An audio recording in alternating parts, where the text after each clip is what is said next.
Hello, and thank you for tuning in to this week's episode of Bite-Sized Cybercrime, the podcast where we discuss cybercrime, cybersecurity news, and cyber attacks. We've gone over quite a few attacks such as phishing, weak configurations in firewalls, and even zero-day attacks. But I don't think we've yet discussed a supply chain attack, and that's what I want to talk about today, and we have a great example of one that's been making the news lately that you've probably heard about. 3CX is a software-based phone system. It allows people to make calls over the public switched telephone network and voice over IP protocols. It supports traditional handsets as well as software phones, and even faxing or voice meetings. And it was also recently the target of a cyber attack. Not necessarily to attack the company itself, though. Rather, other people who use the application for business purposes. So, what happened? Researchers from CrowdStrike and SentinelOne noticed a spike in very unusual activity from the 3CX desktop app. It was trying to install a Trojanized version of the software. A Trojan is malicious software installed believing it to be legitimate. Oftentimes, Trojans are disguising themselves as legitimate software or a software that appears to serve a legitimate purpose, like an antivirus. Kind of ironic, isn't it? But in this case, it was installing the actual legitimate software, but also malware that is able to steal information, including sensitive data stored in web browsers like Chrome, Edge, and Firefox. But according to Sophos, it is also able to create a command shell, which is able to remotely execute commands on an infected device, which you can do just about anything on. Usually your computer would prevent this from happening, but the files are digitally signed, which makes them appear legitimate to your device. Although, now that the news is out, most antiviruses have caught on and will now, of course, flag the download as malicious. Including Windows Defender, which is a native feature of all Windows devices. But wait a minute, let's go back just a second. Can't anyone just make malware and digitally sign it? Yes, but also no. A digital certificate trusted by your device also needs to be trusted by a certificate authority. So it's hard to get illegitimate software posing as legitimate software signed in this case. In this particular case as well, the original file was modified, and that doesn't match what the CA and Windows know to be legitimate, so that would ordinarily be blocked. So how did this go under the radar? There's actually an old bug/feature in Windows that makes it possible to add some content to an exe file's signature section without invalidating the signature itself.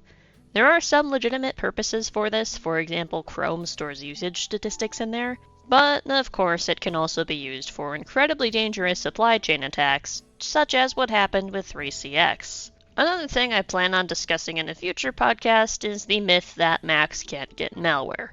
They can, and this malware is actually a good example of how Macs can get malware.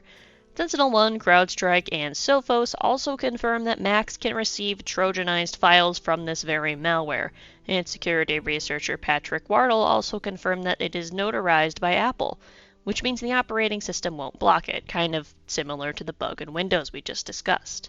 This is also due to a now patched vulnerability in Mac OS known as Achilles, which allows an attacker to bypass the gatekeeper security mechanism.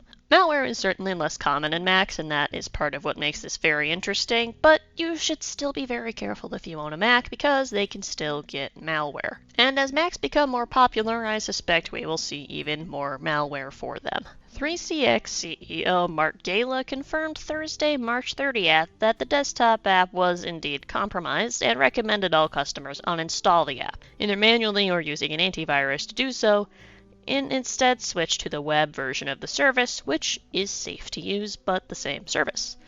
The compromise of the desktop app has not affected the safety of the web application in any way.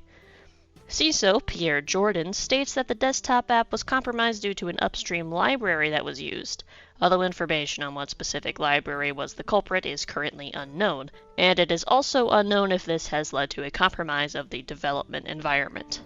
Alternatively, version 18.12.422 is safe to use, but if you can't upgrade to this version, uninstalling is the second best option you have available.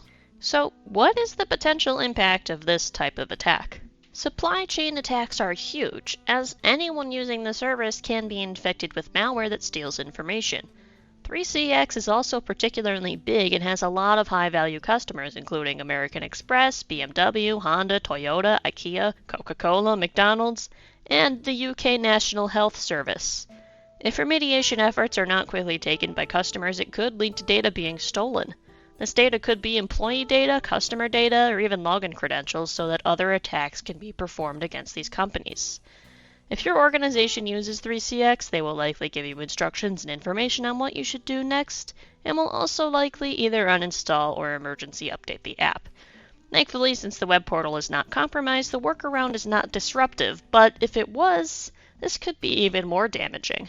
One thing to note is that this is also a pretty complicated attack that requires a lot of infrastructure to fully take advantage of.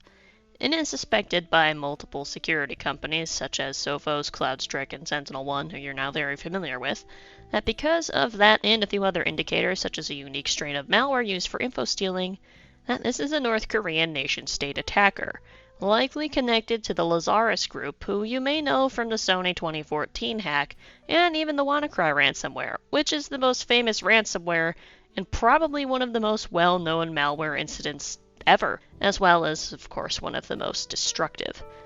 This group has been around since as early as 2009 and is considered an advanced persistent threat. So, what can you do about this supply chain attack?